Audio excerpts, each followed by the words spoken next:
So let's talk about KU And the boycott specifically. and the boycotts. Yeah. Yeah. Welcome to Yeah, Sex like not Lives. just generally KU. We're like, Welcome to Sex Lies and Blank Pages. Yes. Where it's Where all we talk. chaos. Yeah. you'd think we'd have this down by now, that we know what we were doing. I don't think we Listen, know. I'm keeping it fresh. Exactly. Yeah. That's it. That's what we're going to go with that take. Always just, Yes. we're just keeping it fresh. Not that we forget what we're doing. Yeah. Never. Absolutely never does that happen. So for listeners who are listening, right, whether it's a reader, an author, or otherwise, something you might not know is currently what is currently happening is that Amazon is being boycott. There's blah blah. I can't speak. Somebody else would Words are explain. hard. Yeah. We like to write them. It doesn't mean we like to say them. So yeah, I mean, I think most people are understanding that they're oh geez, now There's something with this word. boycotted. They're boycotting Amazon, and in that, it's kind of affecting authors. And it's in that controversy of, I understand wanting to boycott and stand up against a company that is awful, but at the same time, in that, you're hurting the very people that's their only, And you let's know. discuss. So what you were going to say is that's their only income because a lot of authors are exclusive to Kindle Unlimited. And this is specifically where authors within the industry, ever since mid-January to late January, have seen a rapid decline in their income, right? And that's because Amazon has a contract within Kindle Unlimited, which we've discussed before and which I don't like, which is why the majority of my books are not in Kindle Unlimited. And it requires that authors do not publish their works anywhere else. And that is a risk, right? So the majority, I would argue, or actually, I think statistically, this is correct for me to say, right? That the majority of indie romance authors are exclusive to Amazon. That's right. Yeah. Right? And let's be clear on them being, I mean, you can't have it on your own shop. You can't have it in a library. Like if they find somebody else selling it or putting on I mean, it is strict. Like, And that is so when ebook. It is ebook only though. So you can yeah. have your Yeah. audiobook, although a lot of authors then you went to ACX, which is owned by Amazon, and they did exclusive via ACX as With well. them. Yeah. And I, again, do not do that. I'm on Findaway, so I can be available on all sorts of audios. I can have my stuff everywhere, right? So the reason that this has become a little bit controversial is that authors were vocal, right, in saying we're losing money. And at the same time, authors are vocal in saying Amazon is the devil. We should boycott them, but don't boycott them so much as it hurts me.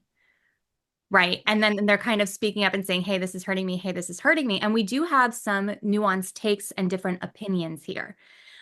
So my take is if you're saying boycott Amazon, your income should also reflect that, right? Your work style, I think, should reflect that. And I think that if you're pro boycotting Amazon, I don't think that you have a right to say, but don't do this to me, because the whole reason why I don't like Kindle Unlimited is because it is harmful towards other businesses. And I've been vocal about this for a long time. And for me, it's just logically saying, okay, well, if you're going to boycott Amazon, you do it with your income as well, right? Put your money where your mouth is. But Yeah. I think that's a very privileged thing for me to say, though. And I can acknowledge I have the privilege in saying, hey, maybe you shouldn't be upset with readers doing this. Maybe you should take action too, because I have the income streams, whereas other authors don't. And that could be devastating to them in their career.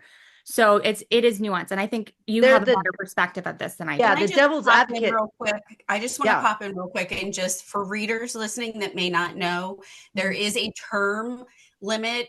You have to 90 when days. you're an author going into KU, you do contract in for 3 months. So you have to stay in for 3-month increments. So you don't have Even a if choice. right now, yeah, you wanted to get out, Yeah. you couldn't. You can't get out. So I yeah. just wanted to put that out And there. that's an important, that So- is really important. Yeah. There's the two sides, and I have to admit, I fall on both. I can see both, because one of it is going, oh wait, I don't care if it hurts anybody until you hurt me, and now I have a problem with it. And that is, kind of what's happening in the world, in the sense of like, okay, boycott Amazon, but ooh, now that hurt me, so now don't. And then there's the other side of going, Amazon doesn't make a lot off of, like, they treat us authors, they give us so little that I feel like there are other sources of income. They kind of use us to, like, there's not a lot of money with ebooks. So I feel like boycotting ebooks, I don't know how powerful that is. If you are like, that's it, Amazon, even including ebooks, I'm not sure that only seems to me is hurt the author, not the company. Well, it 'Cause doesn't Amazon, just hurt the author though, right? It also hurts the competitors to Amazon. If you're if you don't, I'm a little bit backwards here. I was yeah, thinking about something that coincides with what you're saying, right? Which is yeah, Amazon's not profiting off of Kindle Unlimited. It goes into no, debt, which is what your basis is, right?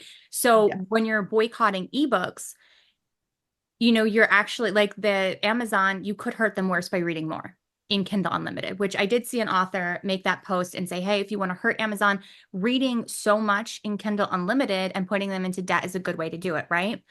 And that's true, but at the same token, you're giving them more power to shut down competitors, right? Let's not forget that Borders Books and Music was purchased by Amazon for the sole reason of shutting it down. And Barnes and Noble is now purchased by an international company, not US company. And it's thriving because it has merchandise apart from books right now. But it is also thriving in terms of producing romance books and having them available, which is new, right? yeah. And So them thriving right now is based off of TikTok and us romance authors, yeah, where they were kind of going downhill, and then they all of a were, sudden right? TikTok picked up, and people were going now to, now they were like, I want those books, I want to see them, and there's a And they table in want to my, go and touch them and go to a brick and mortar. yeah, and And they are so providing them, right? So it's Mhm. twofold. Barnes and Noble was purchased right before the pandemic. 2020 happened, right? Which I thought, oh my God, we just lost Barnes and Noble because they just had somebody come and buy it. And now you can't even go to a physical bookstore. And instead, they turned it completely around, leaned into what romance readers want, and provided it for us, right? which was so smart, To so me, my smart. Yeah. hero, right? So Yeah. in my head, I'm thinking, I understand that you're saying, like, well, let's hurt Amazon by doing this even more. And I'm like, can you take one step back and say you're cutting your nose off, right? You're aiding them in shutting down competitors that are thriving. And part of the reason I think that romance still has a substantial hold in Amazon is because the competitors are winning with romance, right? If the competitors go away, do we really think that Amazon is going to continue to put romance on the No. front, right? So why? Unfortunately, yeah, we're heading towards, we're already banning books, and we're already getting towards the, I feel like, especially with us, we've always promoted sex positivity. We've always been like, hey, these Mhm. books are actually helpful, not porn, not, so I see though there's a little shift already happening in this culture right now of like it's starting to back off it, and I'm like, I feel without these other stores that are like, nope, we're still bringing this to the forefront, this is what readers want. I feel Amazon's going to slowly ebb back on that and quiet us, like they'll just stop pushing us up to the top. They'll start, Well, and indies in general also. oh Yes. yeah, Yes. yeah, So I think it's important to make sure we still have competition. So when I see this boycott happening and this drop in income, my first concern is, indie authors really need to create those other revenue streams immediately. And I've been saying it for years, but now it's like dire. Like literally you need to this needs to happen. You need to protect your yeah. home base. You need to be able to have that. And by staying in Kindle Unlimited, that's counterproductive. That you're not doing that, right? But who am I? Why would you listen to me anyway? You can do your own thing. At the same time, if you're saying boycott Amazon, or even if you're not, but other people want to, because they want to put their money where their mouth is, and they're tired of, the corporation that is Amazon and the numerous things that are immoral about the company, and they don't want to work with that company anymore in any capacity, they have every right to do that. And I've seen authors who are angry at them, who Yeah. are angry at readers for doing that. And they're saying, you're hurting me. And at the same time, all I can think is, aren't you hurting yourself? Because you're Yeah. aware of these issues that people have with it. You're aware that you have a choice on whether or not to be in there. And then again, I remind myself, I'm coming from a place of privilege. It's easy for me to say that when all of my income isn't only in Amazon, but theirs is. So I do think it's very gray. It So is when very you great. say if there's new listeners, new authors just tuning in, and you're saying, obviously, I know the answer to this question, but you're saying new revenue streams. Yes. Can you give them some ideas of what you're speaking Absolutely. of? So you can create new revenue streams without even leaving Kindle Unlimited as well, right? So you can have your cake and you can eat it too, literally. This is not like a cars salesman pitch. You can go onto Curios and you can have audio. Well, again, you can only have the audiobooks if you're non-exclusive. So even if you're an ACX, right? You can go on there and have downloadables. You can have downloadables on your website, and that could be fan art. You can have a Patreon where you're giving them sneak peeks or even the books early, and that could be your ARC team, right? And you can ask them to do reviews for you and everything, and you can get money from that revenue stream. You can do Kickstarters with special editions, or just do the TikTok shop with special editions, which a lot of authors are doing. And we're seeing like notably Holly Renee has an excellent beautiful special edition and sells out within minutes, right? And she only has those on TikTok shop, and that's a chunk of money. And each of these are chunks of money. Some are monthly and some aren't. You could do all your own website and have drop ship using Shopify, Printify, plugins like that onto your, and you don't even do anything other than upload some kind of fan art, right? And then when a reader wants to buy something from you, it's somebody else who's delivering it. You don't have to worry about it. You just have to set it up. You just have to create these revenue streams that money is coming in from all of these places. And when you have a dozen places where money is coming in, if one of them gets hit, it hurts like less and less. And as you grow your other platforms, they can compete with Amazon. Amazon is not my number one anymore. And that's very odd to say as an indie romance author. It's very odd to say as an author, period. To say Amazon sales are not my number one sales, that I profit more on a singular revenue stream more than Amazon. But that's because I've had 6 years of growing my online store, right? But I can also say that Patreon by the end of the year will surpass, maybe even by this summer, will surpass my Amazon sales. In gross profit, I'm probably going to need till fall, right? But it's because I'm nurturing these other revenue streams, and I've created different places for income to come in to support me, so that if Amazon one day has deleted everywhere else, right, their competition has snuffed everything out, and they say, oh, we don't do indie romance anymore, there's too much AI, or there's not enough quality control, like it's done, I say okay, and I just continue moving, and my team is okay, and everything is stable, right? And I would love to see authors moving towards that trend of not being dependent on a corporation that does have a multitude of issues surrounding it, you know, some very moral issues. And I know like a lot of them, go ahead, Call. Go ahead, Stacey. Oh, a lot of people are going to be like, well, that's just, I've always made more money there. Or it's, they become very comfortable and safe in that. And I understand it's hard. It's scary out there, especially right now. But I've never stuck with just KU, like my, contemporaries in there because, that's not my main thing. But I've always maybe popped in for a little bit and then gotten out, like, because to establish yourself wide, more and more people, especially abroad, are going to start not buying from Amazon. They're going to a lot more times, they're going to go to the shops, to, the personal shops, to the Patreons, to the other bookstores they have, and to have yourself know that you're available to that. I would just, if it's possible, that even though you're in KU now, to the authors, start setting yourself up that you can, when that 3 months is up, that you can start already sliding into other avenues, that you can get, like the Kobo. And I know right now, my stream still, unfortunately, is Amazon. That's where my main money is coming from. But, more and more I'm pushing towards my own shop, going, why am I dividing money with Amazon when I'm providing even more stuff over at my shop with, exclusives, with even my ebooks have art inside that doesn't have the ebook on Amazon. Like you just bump up, and I'd rather people come to my own, but I know it's so easy when you're like, oh, I need a book and a mop and, a hair tie. And you can get it all one place. I understand convenience,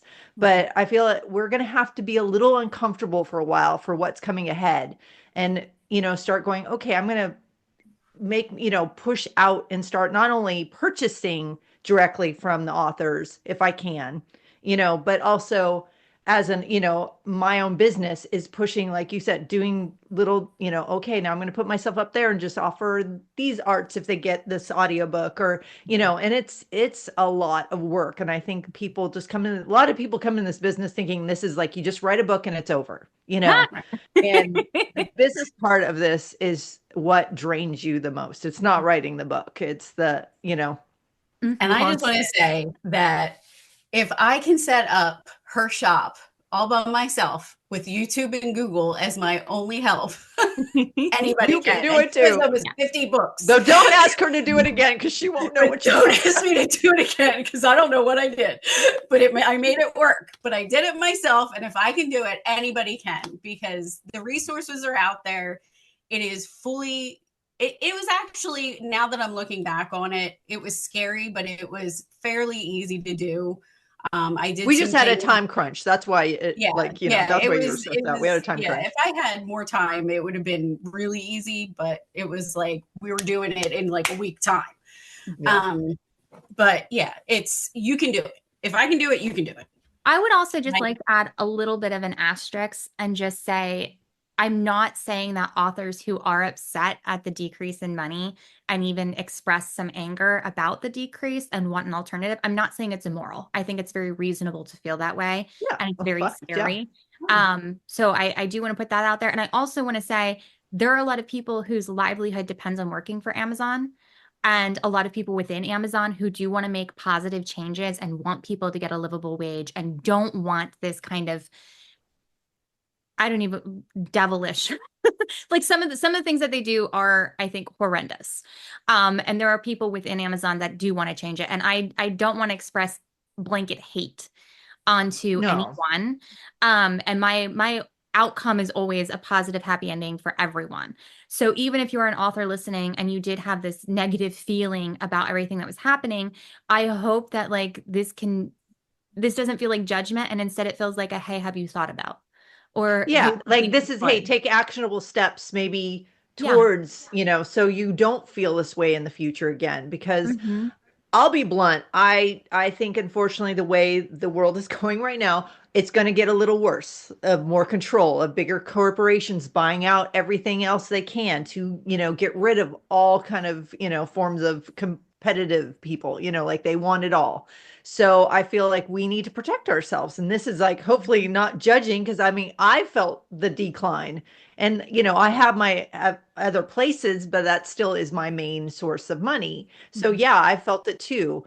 And that does make you feel like I'm scared. I don't, like I'm not good at any other job. I have no skills outside of this. I'm screwed if I lose my job. But at the same time, I can understand why, we kind of have to break the machine, because to fix it, because it is right now, it's out of control. Like it is a monster that we have to somehow break, and I don't know how that's going to happen, but I just want to be like, okay, while doing this, step up, protect yourself, And also the worst thing that could happen is, while it's being broken down to make it better, is for us to fight with one another and us to judge each other or think that each other are harming one another, as opposed to just moving forward together. I think it's always going to be better if we can move forward together with understanding and grace. So let's manifest that. It was just because at the end of the day, survival, we're humans. Survival is how we respond to things. And if that's, there was a girl talking about, like, she went shopping at, Target or something, or Walmart, and, everybody's like, no, those are bad. And I'm like, if you need to do it, you do it. But the rest of us that can, say no to them. I'm standing back. I'm holding the line, So it's kind of like, I do understand when it gets survival and you're like, I need to put food on my table for my son or my daughter, then you need to do that. But at the same time, maybe in the background, start going, okay, instead of getting scared, what can I do to help, like, prevent this from the future? I think right now, like, I would not want to judge anybody, because I totally understand. When it comes down to it, we go out for survival. But also, I don't think that we indicated this at the beginning, but for those of you who are listening who this is news to, the detriment that was seen industry-wide varies from 25% to 50% decline in income from Amazon since mid-January. So it's that kind of a deficit that we're discussing. This isn't something like, a 10%. It's sometimes people's mortgages where they were able to pay and now they can't. And reiterating, that's since January. Yeah. This And is now March. April. April. Oh my gosh. Yeah. Yeah. April 1st, we're recording April this. 1st, right? Yeah. We're like, And this is not an April Fool's joke, unfortunately. No. Well, and when this comes out, it won't be April 1st anyways, but you know, no. But just to put things in perspective, saying, like, you know, no tricks today. Our world is enough. Yeah. Nothing, no more. Yeah. I was going to say, if you guys do have any, you know, questions, comments, criticism, feedback, anything that we haven't thought about while talking about this very, I want to say it's a delicate topic, but it also feels like an anchor. So if you guys have any thoughts, let us know in the comments, share this with your friends who might want to hear these perspectives as well. And make sure you like, subscribe, and all that good stuff.